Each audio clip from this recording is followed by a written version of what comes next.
In the realm of global peace and security, the intersection of gender and conflict is a critical area that demands our attention. At the international level, India has contributed significantly to UN peacekeeping missions and has been very vocal about the need to incorporate gender perspectives into peace and security policies. India was the very first country to deploy an all-women formed police unit to Liberia in 2007. Indian government has very recently amended its constitution to reserve 1/3 of the seats in national and state legislatures for women. In the realm of global peace and security, the intersection of gender and conflict is a critical area that demands our attention. United Nations Security Council Resolution 1325 of 2000 laid the foundation for recognizing both the impact of armed conflict on women and the indispensable role that they can play in peace building. One of the central aspects of this resolution was in addressing conflict-related sexual violence, a brutal weapon frequently used against women during conflicts. And Madam President, in recent decades, conflicts have become more fragmented and the theatre of conflict much more complex and volatile. Yet, the integration of a gender perspective into our collective efforts for conflict prevention, recovery, and reconstruction is still lacking. Reducing military presence is a crucial step towards preventing conflict-related sexual violence. Demilitarisation, intertwined with disarmament, calls for gender-responsive arms control. This approach recognizes the role of weapons proliferation in conflict-related sexual violence, advocating for arms control policies that address the specific vulnerabilities of women.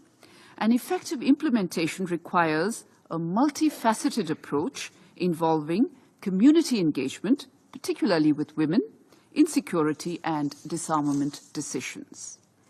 Now, turning to India's own commitments, our nation's dedication to the women, peace and security agenda is demonstrated through a comprehensive approach to combating conflict-related sexual violence. This approach includes international collaborations, national policy reforms, and grassroots-level initiatives.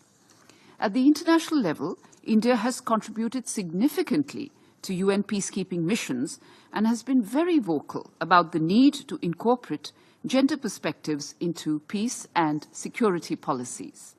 I'm proud to mention that India was the very first country to deploy an all-women formed police unit to Liberia in 2007 under a UN mission.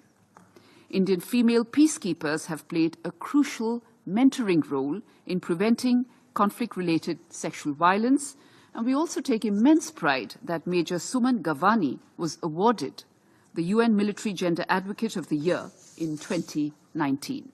India was also the first country to contribute to the Secretary General's Trust Fund in support of victims of sexual exploitation and abuse, and had also signed the Voluntary Compact on Sexual Exploitation and Abuse with the Secretary General in 2017.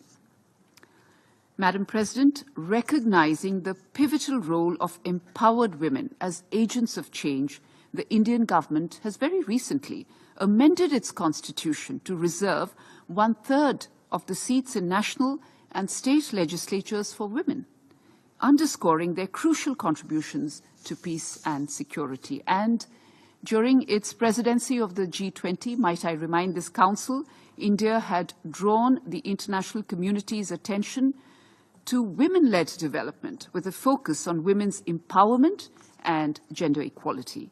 The establishment of the G20 Women's Empowerment Working Group represents a most promising development in this regard.